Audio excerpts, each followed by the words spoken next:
Кадырлуу күнүңүздөр менен урматтуу радио каармандар, назарыңыздарда Шашкедеги Дил маек программабыз.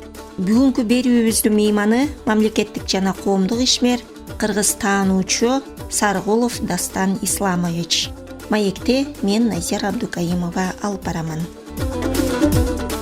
Дастан агай менен телефон аркылуу байланышып, кыргыздын биз билип биле бербеген өзгөчөлүктөрүн, айталы табыпчылыгын, өнөр, билим касиеттерин, астрономиялык билгичтигин, тарбият тыюу багытын, айтор өзү изилдеп жүргөн улуттун унутта калган же тарыхтын бүктөмдөрү менен кошо атайын жок кылынган чындыктарды айтып берүүсүн суранганбыз. Дастан Сарыгулов болжошкон жерге баштык түрдүү китептери менен келип, сөздү алгач тарыхтан, кыргыздын жаралыш, калыптаныш мезгилинен баяндоону туура көрдү. Китептеринин бардыгын жайып алып, ар бир айтылган сөзүн бекемдеп, кайсы китепте кайсы окумуштуу кыргыздар жөнүндө жазганын, ал китеп качан каерде чыкканынан бери так далилдүү айтып отурду. Мага суроо берүүгө дагы мүмкүнчүлүк берген жок, себеби бардыгын ирети менен ашыкча сөзү жок, илимдин далилденген аргументтери, фактылары менен айтып берип атты. Эмесе ошол маекке сиздердин дагы көңүлүңүздөрдү бурайын. Эмне үчүн кыргыз гана манасты айта алат деген суроо мен көп угам. Чет өлкөдөн келген адамдар, инвесторлар, дегиле бөлөк түрк тилдүү элдердин өкүлдөрү көп суроо берет. Эмне үчүн манасты кыргыз гана айта алат деп. Сиз ушул суроого жоопту кандай деп берет элеңиз жооп? Анткени биз кыргызбыз. Биздин каныбызда бар, генибизде бар. Мисалы ошондой эле көлөмдүү эпосту бөлөк элдер эмне үчүн жарата алган жок да? Эң дүйнөдө көлөмдүү эпос Манаста. Эмне үчүн бөлөк түркүн 5000, 6000 эл бар? Эмне үчүн алар жарата алган жок? Анткени алар кыргыз эмес. Алар өз тилинде өзүнүн басып өткөн тарыхый жолун чагылдырууда эмне үчүн ушундай көлөмдүү эпос жарата алган эмес? Бул чоң суроо. Дагы суроо мага көп берет. Мисалы Непалда Манас улуу деген чокку бар. 8168 метр. Кабарыңыз барбы? Ооба, быйыл биздин альпинисттер ошол жакта чыкты. Туура айттыңыз. Бул чокуга адам баласы биринчи жолу 1952 жылы чыккан. Ага чейин эмне үчүн чыккан жок? Анткени жергиликтүү калк бул ыйык чоку деп уруксат берген эмес.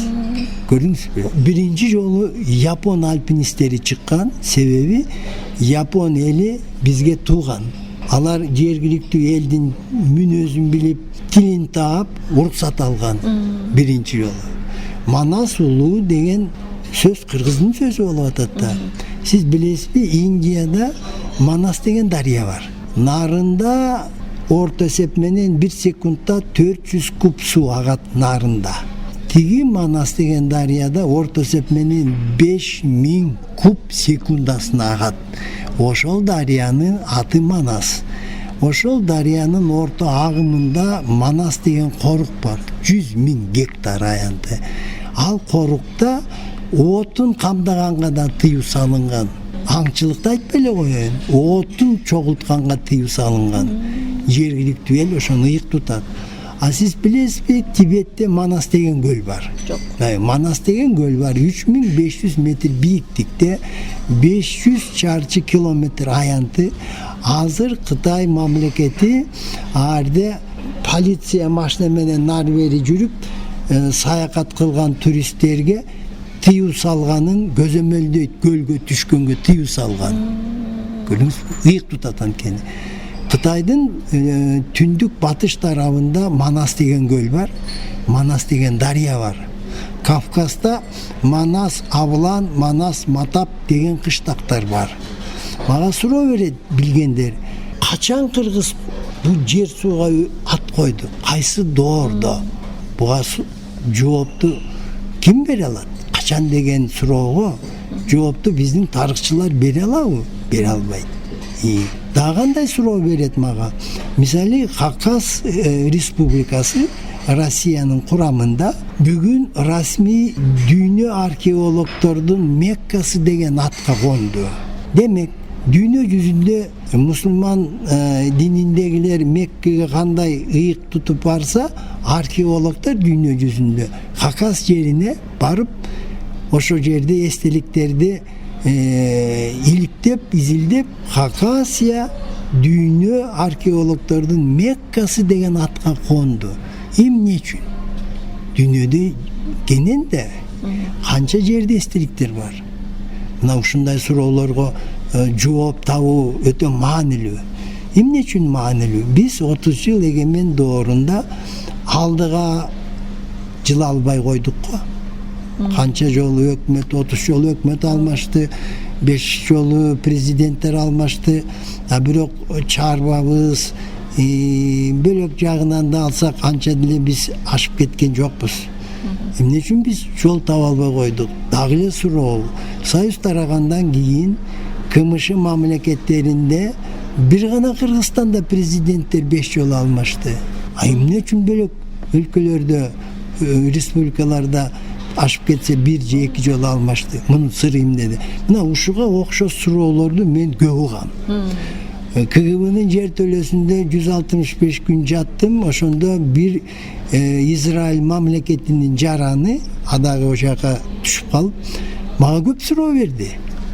Эмне үчүн Манас ушундай, эмне үчүн Манастын тарыхы ушундай терең, анан эмне үчүн силер ушунтип эле президенттерге ыраазы болбой эле алмаша бересиңер деген суроолорду мага абдан көп берди.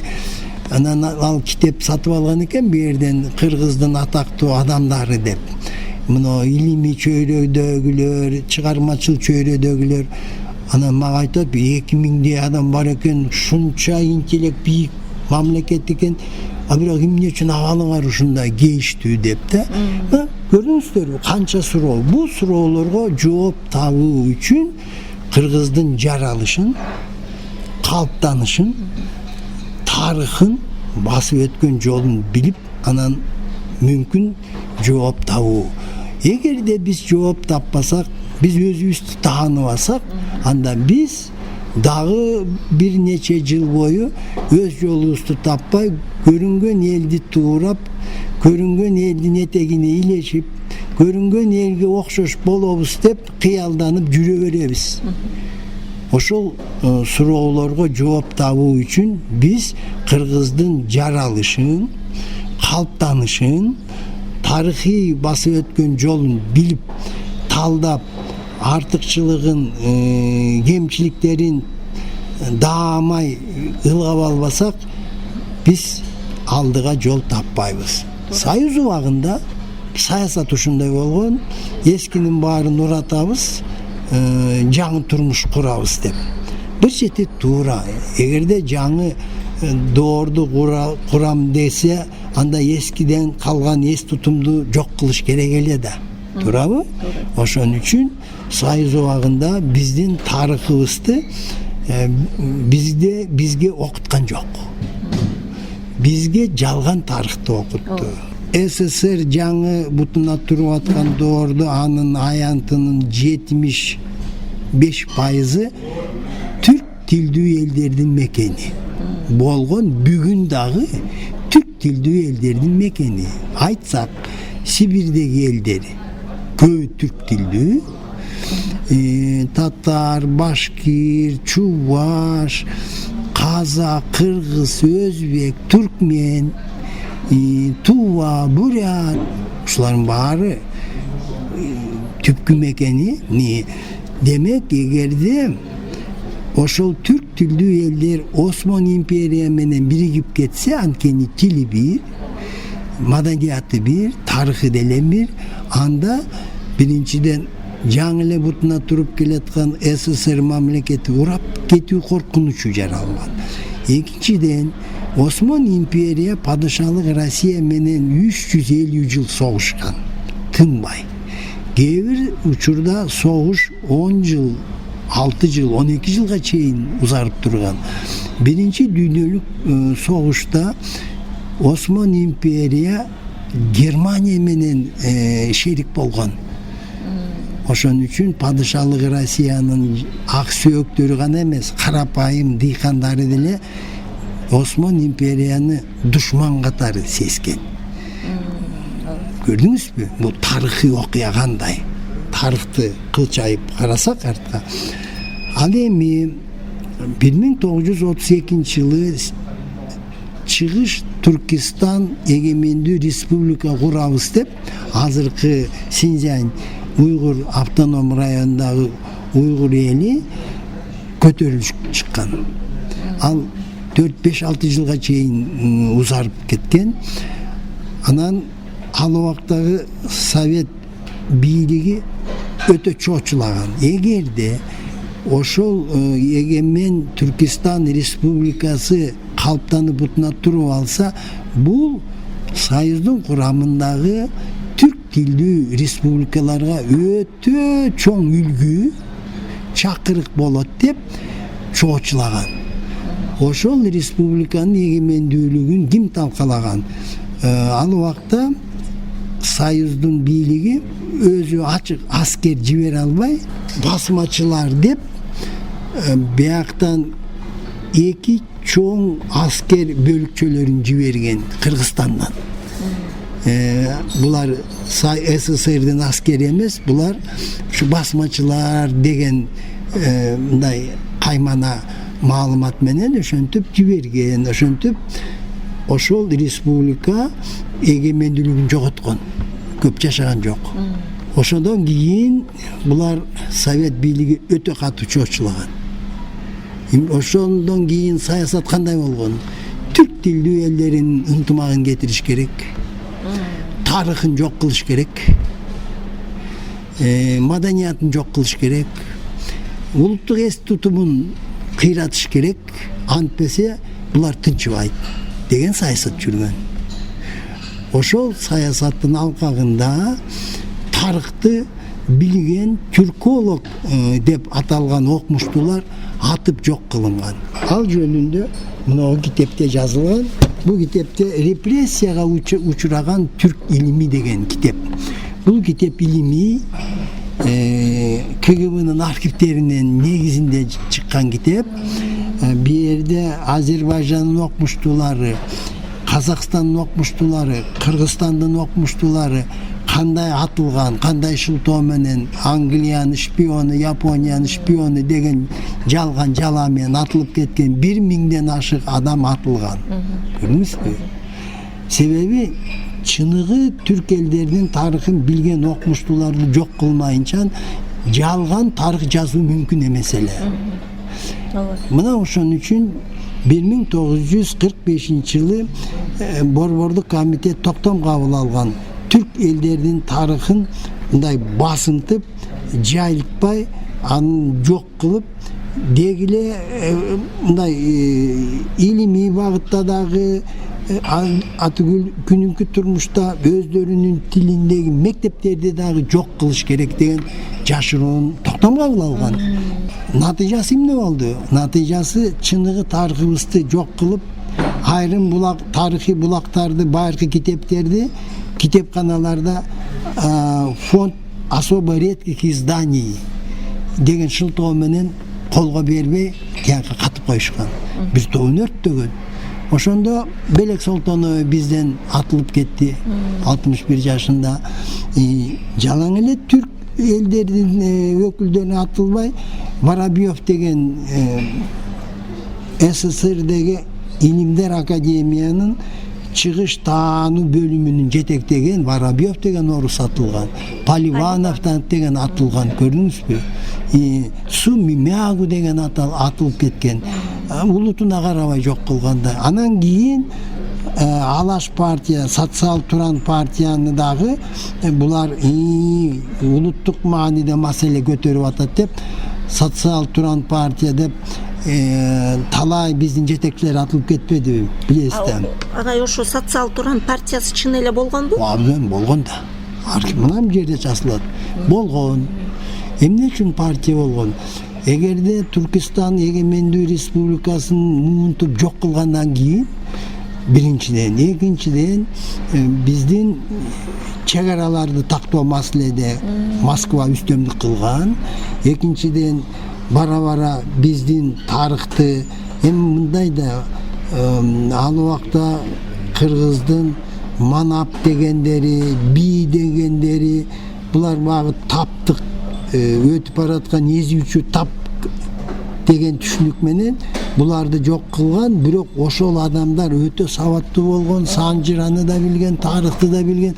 Биротоло ошону менен бир кылыч менен эки коёну, бир ок менен эки коёну аткан да. Мына Үмөт Молдо деген чоң санжырачы 1943-жылы түрмөдө кайтыш болгон. Элди кыдырып санжырачы болуп да. Анан бул кишинин беш атар мынтыгы бар экен, совет бийлигине каршы үгүт жүргүзүптүр деген жалан менен түрмөгө камаган. Талайлар атылды да. Ошонун натыйжасында чыныгы тарыхыбызды, санжырабызды билген булактар да жок болду, адамдар да атылды. Анан бизге түрк элдерине жалган тарыхты жазып беришти да. Кыргыздар 16-кылымда калыптанган. Мал менен жүрүп, маданияттан кабары жок. Жазуусу жок. Жазуусу болгон эмес деген саясат жүрдү. Андан тышкары операны билбейт, балетти билбейт. Улуу ага орус эли болбосо жок болот эле деп 5000 кыргыз ошо угуп отуруп, ошого ишенген, ошого сугарылган. Тарыхчылар кандай? Бизге кыргыздын тарыхын эмес, казактын тарыхын эмес, Кыргызстандын тарыхын жазып беришкен Москвадан. Өзбекстандын тарыхын, Казакстандын тарыхын, Түркменстандын тарыхын ал убакта Аргасидорду аргандай элдеп жаап жашырып койгон. Мунун ушунун кесепетинен биз тарыхыбызды билбей калдык. Санжыра элди бөлөт, бу жаман турбайбы деп. Себеби эгерде уруу түзүлүшүн жок кылбаса, бийлик жүргүзүү кыргыз элинде оор болот эле. А биз 19-кылымдын башындагы уруу түзүлүштү сактап калсак, үзөң куш кетпейт эле, каркыра кетпейт эле. 3-4 инкылап болбойт эле. Себеби уруу түзүлүштүн көп артыкчылыгы бар. Бирок эң чоң артыкчылык бул коомдо адилеттүүлүктүн кепили болгон. Адилеттүүлүктүн кепили болгон, чындыктын, калыстыктын кепили болгон. Анан ыдырап бири-бирин тааныбай калган, буларга абдан пайдалуу болгон. Ошон үчүн бүгүнкү күнгө чейин санжыра жаман, кыргыз элин бөлөт деген. А бирок турмушта эмне болду? Жамандык, жакшылыкта дагы эле багы урук тууганга кайрылабыз да. Эми кызыгы эмне? Муну илмий китепте жазып атат. 1 миллион жыл мурун адам баласы калыптанып жаңы эле пайда болгондо уруучулук менен гана пайда болгон экен да. Уруучулук. Биз уруучулукка каршы Совет өкмөт аеосуз күрөш жүргүздү. А илим эмне деп атат? Тетиякта 100 000 жыл мурда эле уруучулук менен тоонун шартында аман калуу мүмкүн эмес эле.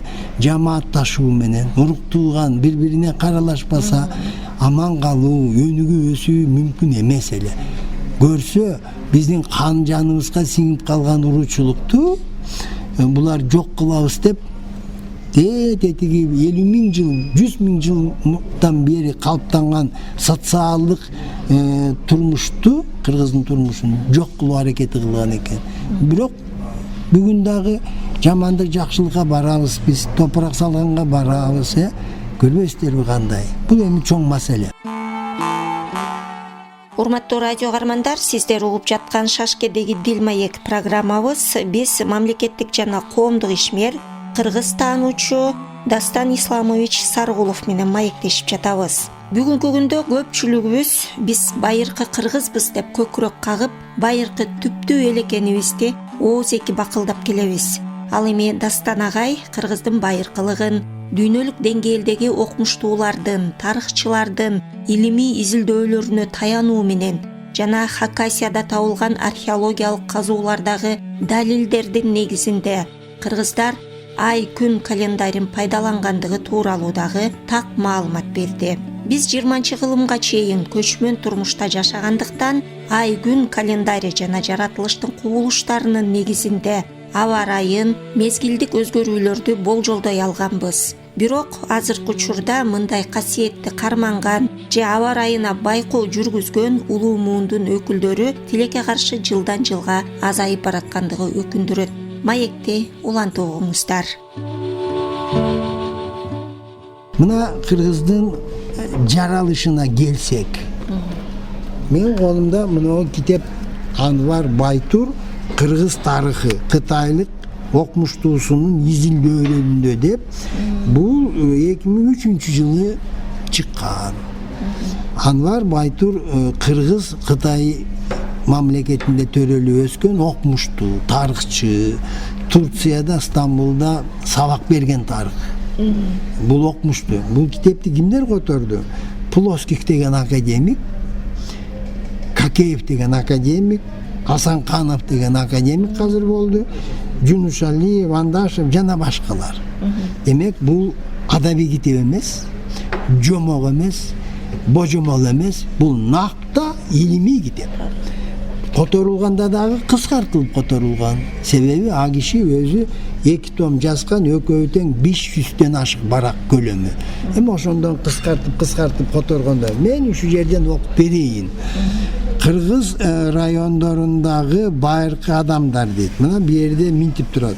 Бул районда мына тарыхый маалыматтарга негизделгенде кыргыздар ата мекенибиздеги эң байыркы улуттардын бири болуп, алар эң мурда азыркы Батыш Сибириядагы Энесай дарыясынын башкы агымындагы райондор менен Тянь-Шань жана анын батыш жактарындагы Орто Азия райондорунда жашаган эң байыркы адамдардын урпактары болуп эсептелет.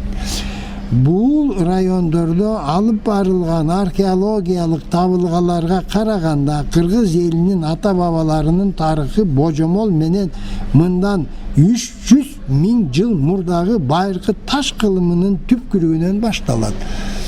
Биз азыр 3000 жыл тарых, анан кийин дагы тиякта 1000 жыл тарых деп кечирип койгула, орой айтканда келжиреп жүрүп атабыз да. Окумуштуу айтып атат 300 миң жыл дейт. Эми бул илимий дагы бекемделген маалымат да. Бул китеп жазылгандан бери бир 40 жыл өттү. 40 жылдын ичинде жаңы далай маалыматтар, илимий маалыматтар келди. Палеолингвистика, палеогенетика, палеоастрономия, ошол илимдер, археологиянын өзүн, ошол илимдер далилдеп атат. Чын эле биздин түбүбүз 300 миң жыл мурда түптөлгөн экен. Мисалы, мына илимдер айтып атат, азыр адам неандерталец болгон, андан мурда Гейдельберг деп айтып коет. Анан кийин неандерталецтен кийин Кроманьон деп айтат. Көрсө адам баласы 6 чоң бутак менен бири-бирине уда өнүгүп келген экен да. Жана неандерталец жок болду. Анан кийин Флоренци адам деген бар экен, бою кичекей. Лусон деген адамды илим ажыратып тааныды да. Анан акыркы убакытта Денисов деген адамдын бутагы аныкталды. Денисов деген адамды ошол үңкүрдө 340 миң жыл мурда адам жашаган экен. Денисов деген үңкүрдө Хакасияда биздин бабаларыбыз аны аю таш деп койчу экен. Себеби аюлар байырлаган үңкүр экен. Эмне үчүн Денис деп аталган? Старовера деген православие экиге агымга бөлүнгөндө староверлер борбордон качып Сибирге барып, ошол үңкүрдө Дионисий деген старовер жашаган экен, ошон үчүн Денисова үңкүрү деп калган. Бу Денисова үңкүрүндөгү байыркы адамдын болгон эле чыпалагынын сөөгүнөн аныктап, бул адам баласынын өзүнүн дагы бир чоң бутагы болгонун аныктап атат да. Биздин Хакасияда жанагы археологдордун Меккасы деп эмне үчүн аталат? Хакас республикасында, Хакас деген кыргыздын түпкү мекени деген сөз. Азыр картаны карасаңыз 90% жер, суу, аттары кыргыздыкы. 2005-жылы карта чыккан Хакас Республикасы деп.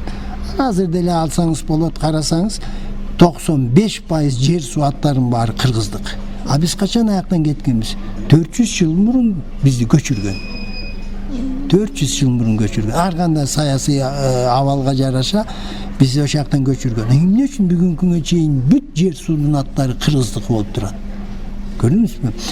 Хакас Республикасында мамлекет коргоого алган 51 000 тарыхый эстеликтери бар.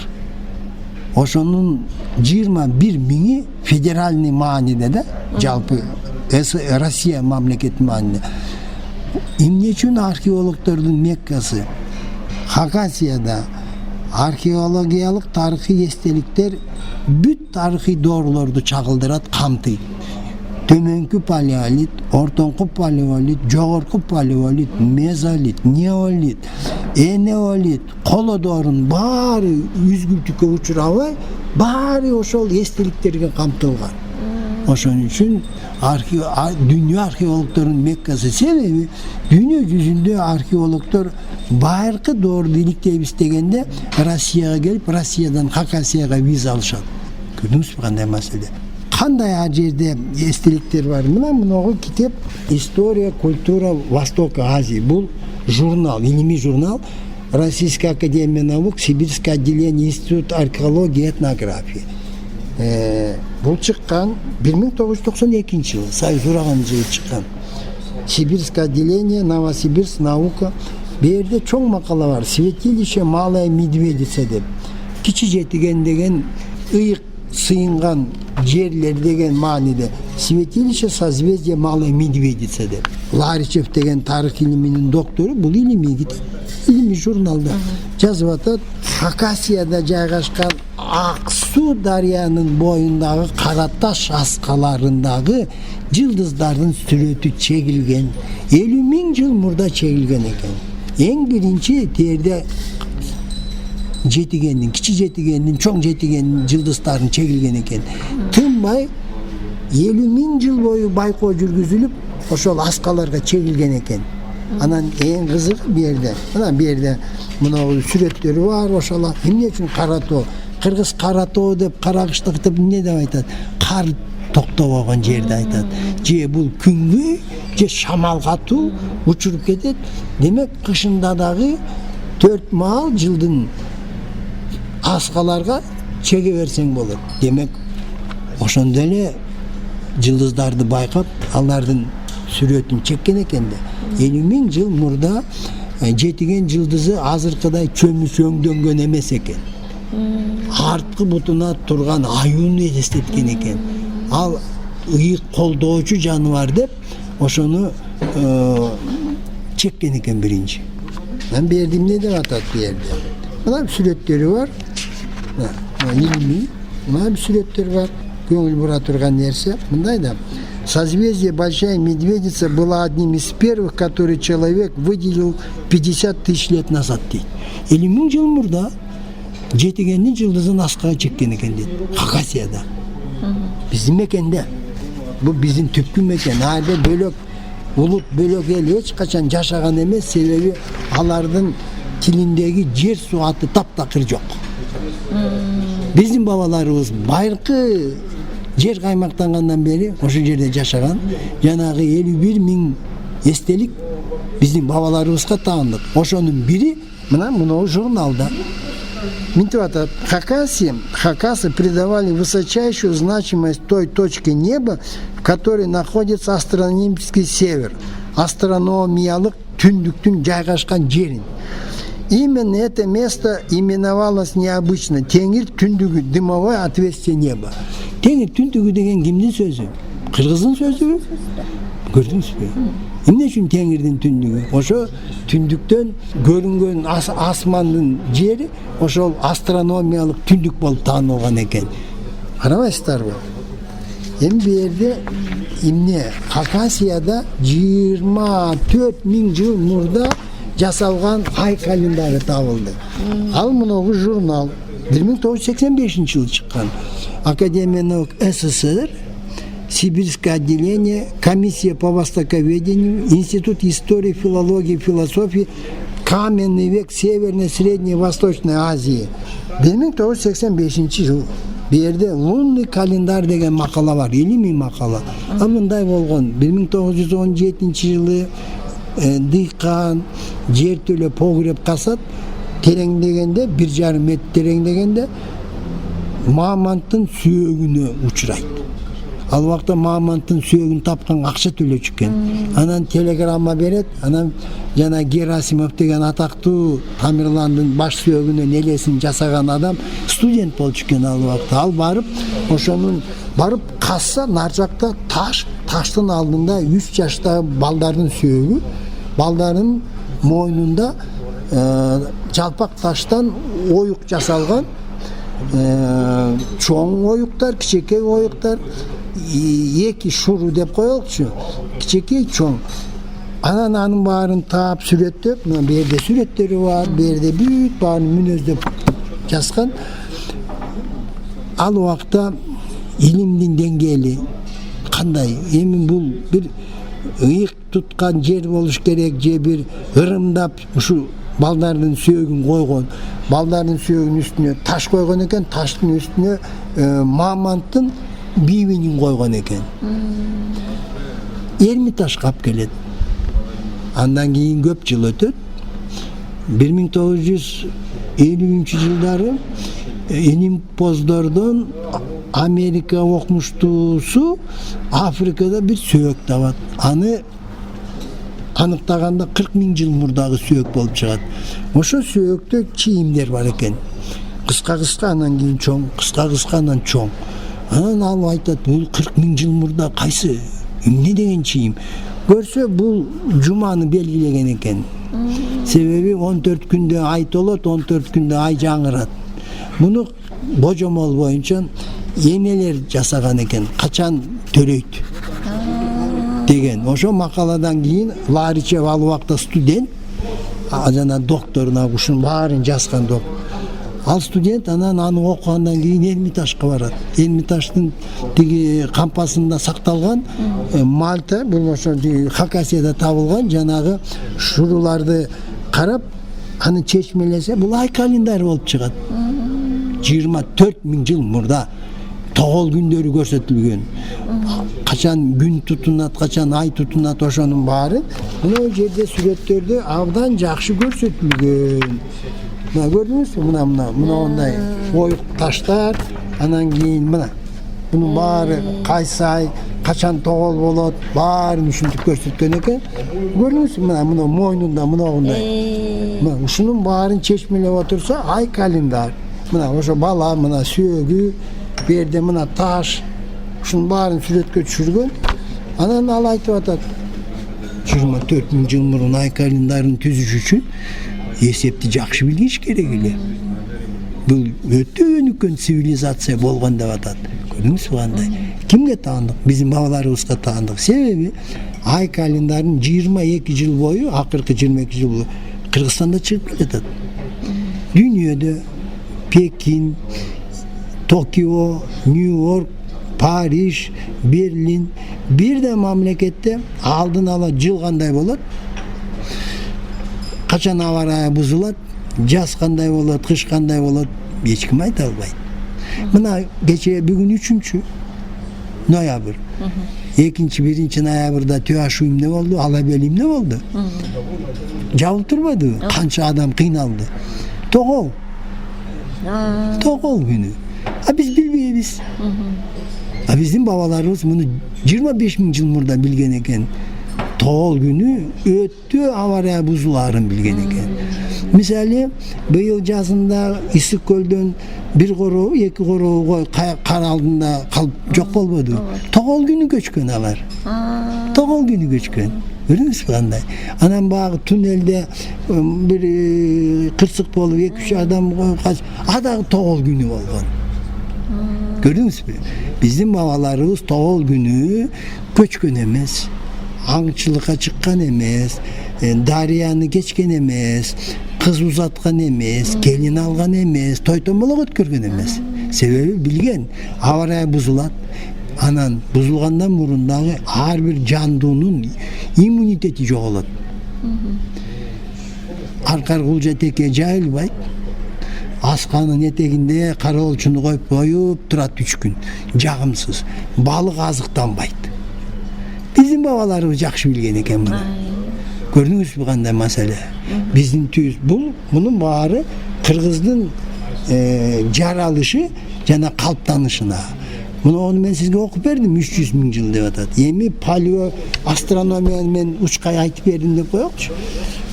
Тоголду дүйнөдө бирдей эл билбейт кыргыздан башка. Мурда 2-3 000 жыл тоголду көп элдер билген экен. Алардын уламыштарында үркөр жылдыздын мааниси өтө зор, дайымата биринчи орунга койгон үркөр топ жылдыз. Бирок отурукташкан турмушка өткөндөн кийин алар муну жоготту, бул билимди жоготту. Жана эле кыргыз билген эмес, бирок кыргыз 19-кылымга чейин көчүп, конуп, тоодо жашаган үчүн бул билимге муктаж болуп муну сактап калган. Бүгүн кыргыздан башка эч ким муну билбейт. Евроньюсту мен карап отурам, аба ырайыны. Тогол күндөрү жер жүзүндө аба ырайы бузулат. Тогол күнү иммунитет жоголот. Тогол күнү операция кылган учурларда оңой менен бейтаптар оңолбойт. Тогол күнү байкоо кудурети, кароо кудурети начарлайт. Авария, кырсыктар көп болот. Көрдүңүзбү? Улгайып калган адамдардын көбү өтөт. Өнөкөт оорулардын баары сак болуш керек. Бул бабаларыбыз билген.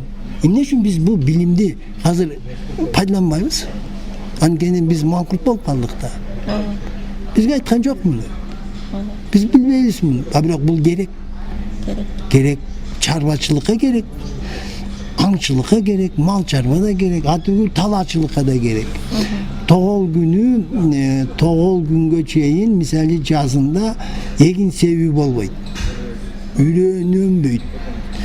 Ай бөксөргөндөн кийин ал жата берет, себеби гравитация күчү үйрөөндөгү нымдуулукту жерге тартат.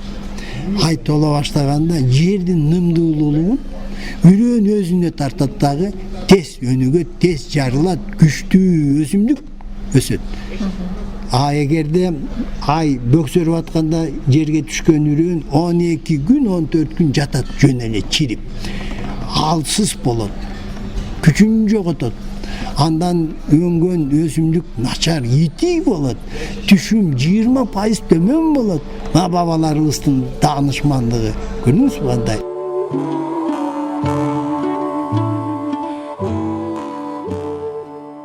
Урматтуу радио каармандар, сиздер Шашкедеги Дил маек программабыздан мамлекеттик жана коомдук ишмер, кыргыз таануучу Дастан Сарыгулов менен болгон маекти угуп жатасыздар. Дастан агай маегинде кыргыздын байыркылыгын тил илиминин аныктамалары менен дагы далилдеп берди. Адам баласынын сүйлөө жөндөмү жаңы өнүгүп баштагандагы бир муун менен сүйлөнгөн сөздөр болгондугун, кыргыз тилинде дагы бир муун өлчөмүндөгү сөздөрдүн көп кездешээрин айтып келип, кыргыз өз өзөгүнө кайтканда гана өнүгүп өсөөрүн, башка элди, башка маданиятты тууроо менен биз жаңылып чалына берерибизди түшүндүрдү.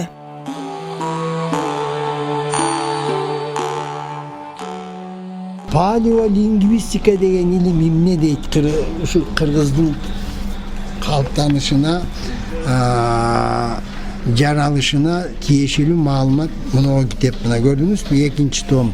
Эволюция человека, обезьян, нейрон, душа. Бул китеп 2011-жылы чыкты. Бул илимий китеп.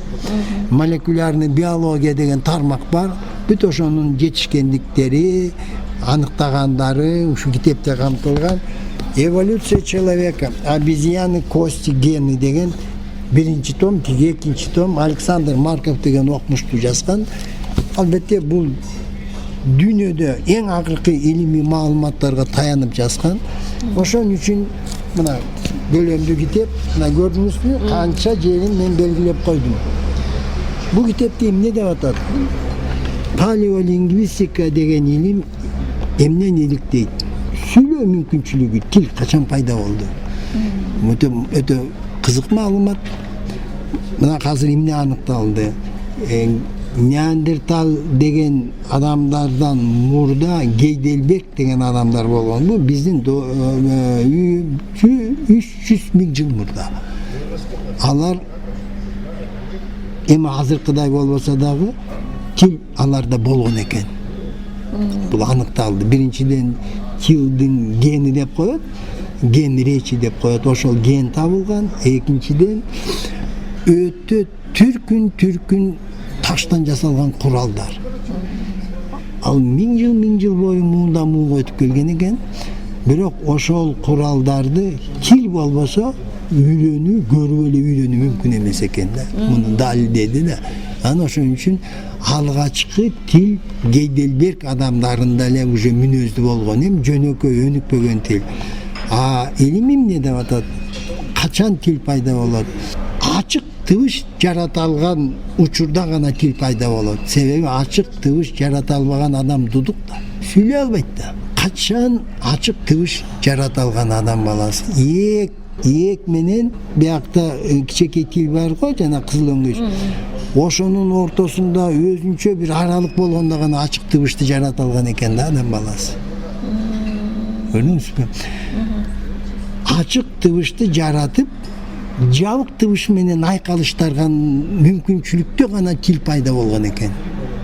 Анан баш сөөктөрүн иликтеп, мээ менен тил байланышкан нервтердин өткөн тешиктеринен илимпоздор аныктап атат.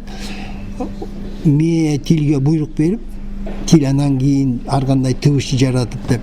Ушул 300 миң жыл мурда, 400 миң жылда ушундай өзгөрүүлөр болгон экен. Демек, алгачкы сөздөр кай жерде болбосун кыска болгон. Бир муунду болгон. Себеби сүйлөө мүмкүнчүлүк өнүгө элек. Ал жаңы эле калыптанып келатат. Кыргыздын табиятты тааныган сөздөр: ай, күн, жер, суу, кар, таш, кыр, сай. Көрүп атасызбы? Бир муунду. Өзүн тааныган сөздөр: баш, чач, каш, тил, тиш, кол, сан. Ошол эле сөздөр орус тилинде 2 же 3 муунду. Мисалы кыргыз тамак аш билгенде эт, орустар мясо дейт. Бул 2 муунду. Көрдүңүзбү? Уй дейт кыргыз. Орус тилде ва дейт. Бул качан пайда болгон сөздөр? Сүйлөө мүмкүнчүлүк өтө өнүккөн доорда абдан сүйлөө аппарат деп коелучу, өнүгүп эң бийик чеберчиликке жеткенде ушул сөздөр пайда болгон. Ал жакында эле пайда болгон. 20 миң жыл мурда.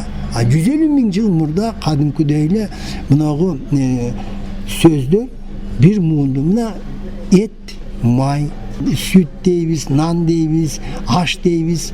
Bari bir mundu. Emin til neye gerek bolgan?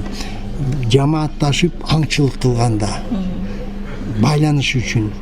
Кыргыздын бул сөздөрү кандай? Бар, тур, кел, чык, кет, кес. Көрүңүзбү? Бүт бир муунду. Орустар выходи. Көрүңүзбү кандай? Анын үстүнө кыргыз тилинде мужской, женский, средний род жок. Орус тилинде билесиз да, женский род, мужской род, средний род. Бул тилдер өтө кийин пайда болгон тилдер.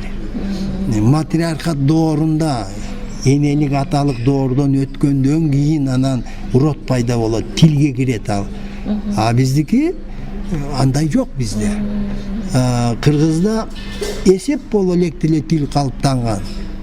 Мисалы атчандар келди, ел келди дейбиз. Орустар народ люди пришли дейт. Көп сан, бир сан деген түшүнүк бар. Бизде андай жок.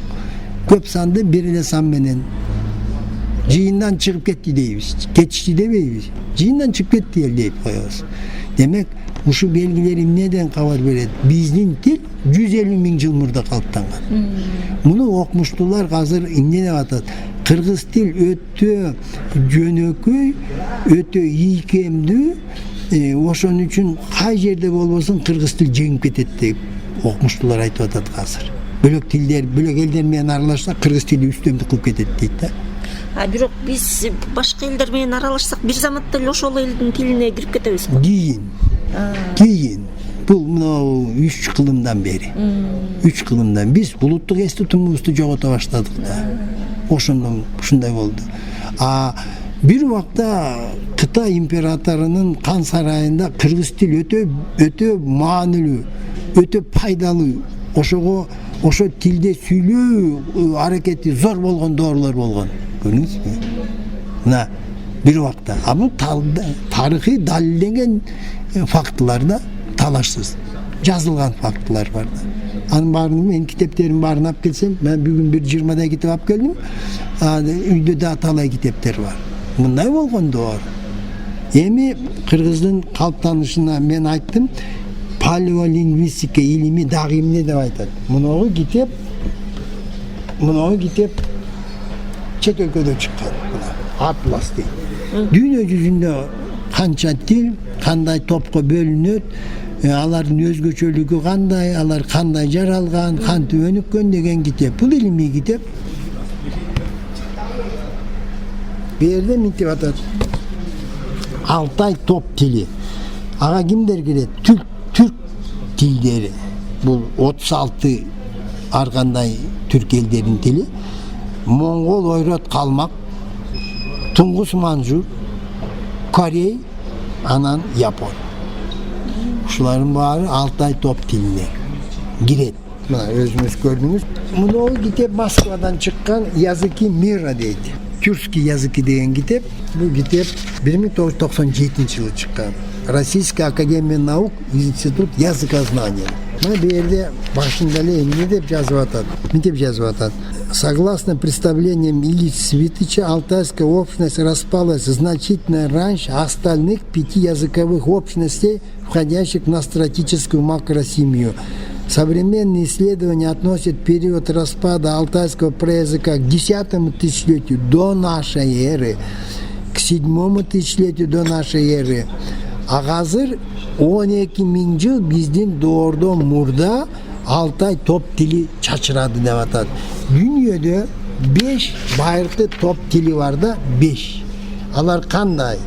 Мен сизге айтып берейин. Мисалы, Урал тил тобу, Дравиди тил тобу, Индо-Европа тил тобу, Семит-Хамит тил тобу, Картвель тил тобу. Ушул түпкү алгачкы тил топтору чачыраганда Алтай тил тобу. Эң биринчи Алтай тил тобу чачырады дейт. Бул тилчилер айтып атат. Бул талашсыз аныкталган илимий чындык. Эмне үчүн чачырады? Тилчилер буга көп көңүл бурбайт, маани бербейт. Ал убакта өлүм житим өтө чоң болгон. Адамдардын саны өскөн эмес. Ошон үчүн мисалы муну кантип аныктаган bir kır var eken, aşı dep koyalım. Biyağındagı elin taş kuralları bölük, kırdın biyağındagıları bölük. Demek baylanışkan emes da. Birini iki koktu, bir kır bölüp durat. Baylanışkan emes. 20 ming yıl baylanışkan emes. Sebebi Neandertal adamlarının orta yaşoğu 22 yıl bolgan. Arasında var 40 yıl. Hem 40 yıl hem hazırkı 100 yıldagıday bağlangan da. Amına skifterin doğru bu geçelep koyup bizdin doğruga çeyin 5 kılım, 6 kılım, 7 kılım, 8 kılım. Söğüktörden anıktap atat. Orta eseptegende erkeklerin yaşı 34 bolgan, ayallardaki 28 bolgan. Birinciden töröttün, kövülgön, ikinciden oçok, tütün, ış, öpkelerin bari ış kaptagan. Gördünüz mü? Bu geçen günü. Ayemi 20 ming yıl murda kanday bolgan. Ölüm citim öte köp bolgan. Oşun için elin sanı öskön emes. Elin sanı öspese çaçıragan yok. Akaçan çaçıray başladı.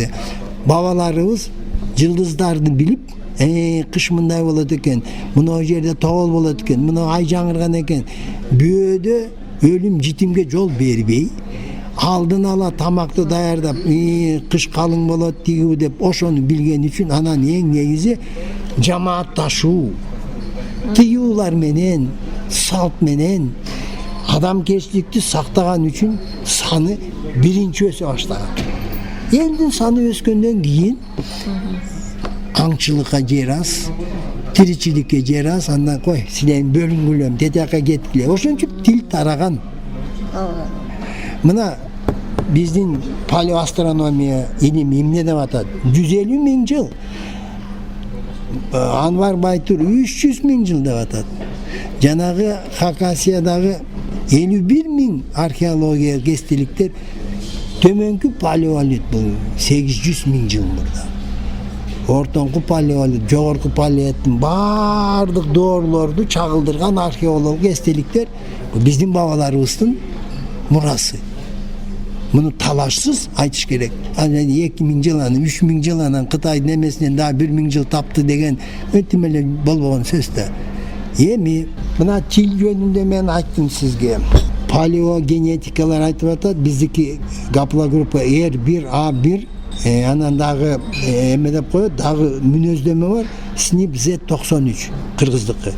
Жана Пазырык дөбөмүздөгү эл башкаргандардын сүйөгү көрүстүнөн R1A1 СНИП Z93 болуп чыгып атат. Пазырык дөбөмүздөгү эмне табылган? Куржун, көкөр, алагийиз, кемергур, чачуштук, томпой чүкө, калпак, комуз. А бул 5-чи кылым биздин доордон мурун 2500 жыл мурда, 2600 жыл мурда палеогенетика мына R1A1 деген гаплогруппа 35 миң жыл мурда пайда болгон деп генетиктер айтып атат. Бу жагынан караганда дагы биздин өтө байыркы экенибиз анык болуп чыгып атат. А бизди болсо 70 жыл Совет доорунда, 30 жыл эгемен доорунда ошону эле жалган тарыхты кайталап эле ал убакта чыныгы тарыхты окуткан эмес. Чыныгы тарыхты билиш үчүн байыркы перс тилин окутуш керек, байыркы Кытай тилин окутуш керек. Аларды окуу мүмкүнчүлүгүн үйрөтүш керек. Байыркы латын тилини анын бирин окуткан эмес биздин тарыхчыларга. Биздин тарыхчыларга ашып кетсе Россиянын Совет доорундагы тарыхчылардын жазган 12-чи кылымдан бери тарыхты берген Москва, Кремль, партиянын тарыхы, комсомолдун тарыхы, аялдар кыймылынын тарыхы, анан кийин мынагы курал, согуш куралдарын чыгарган заводдордун баарын Бишкекке, Фрунзе шаарына келгендин тарыхы, колхоз совхоздун тарыхы, анаркы чыныгы тарыхты эч ким окуткан эмес да. Эгерде кандидаттык иш же болбосо докторлук илимий эмгекти жаратам десе темасын партком бекиткен. Анан кийин эгерде мына Тамерланды иликтөө тыюу салынган, көрдүңүзбү? Жанагы сейрек кездешчү фондуна китепканаларда анын өзүнчө эрежеси болгон, китепти кимге бериш керек. Илимдин докторлору, академиктери, алар кол коюп алган, кол коюп берген, бирок ким алган, ким тапшырган кайсы китепти КГБга берилип турган. Эгерде бирөө окуса, мисалы Белек Солтоновдун кол жазмаларын дароо КГБ чакырган. Эмне кыласың сен аны? Билесиз кандай болгон? Ошонун кесепети биз 30 жыл эгемен доорунда өз жолубузду таппай жатабыз. Биз ким экенибизди билбейбиз. Мындай маселе бар. Канаттуулар канча? 10 миң түрлөрү. Мисалы чабалекей, жылкы чымчык, сасык үпүп, үкү, шумкар, ителги, туруна, каркыра деп коелучу. Ар бирөө өзүнүн жашоо мейкиндиги бар. Мына мисалы жанагы кумурскалардын түрлөрү, булар 12 миллион түрү бар экен. Ар бирөө өзүнүн жолу менен окат кылат. Туурабы? Мисалы түлкү аюдай боло албайт. Аю мисалы кашкырда жашабайт. Балыктын түрлөрү канча, деңизде, океанда канча миллион. Бирок бар жашап атат да. Өз жараткан, өз жолун буйруп койгон. Биз түбүбүз 300 миң жыл болсо, 150 миң жыл палеолингвистика аныктап атса, палеоастрономия 50 миң жыл аныктап атса, биз эмне үчүн өзүбүзгө гана буйруган жараткандан буйрук болгон жашоо эреже шартыбызды андан чанып, биз эмне үчүн бөлөк элдерди туурайбыз? Кыргыз орус болуп кете албайт. Кыргыз немис боло албайт. Араб боло албайт. А түгүл казак боло албайт. түгүл өзбек боло албайт.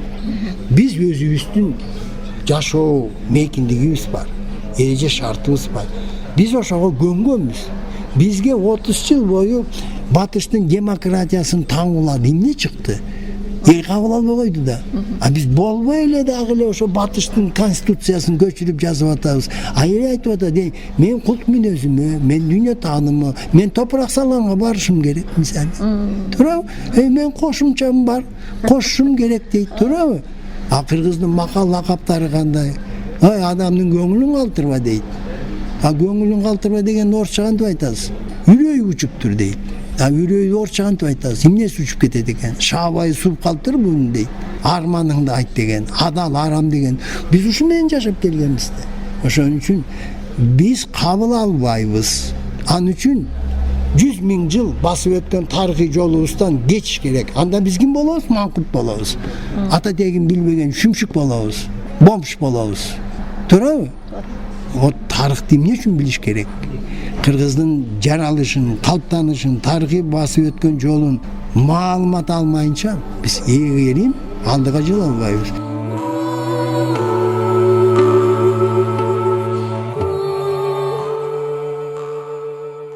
Урматтуу радио каармандар, сиздер Шашкедеги Дил маек программабыздан мамлекеттик жана коомдук ишмер, кыргыз таануучу Дастан Исламович Сарыгулов менен болгон маектин 1-бөлүгүн уктуңуздар. Программаны даярдап эфирге алып чыккан Айзера Абдукаимова болду. Саламатта калыңыздар.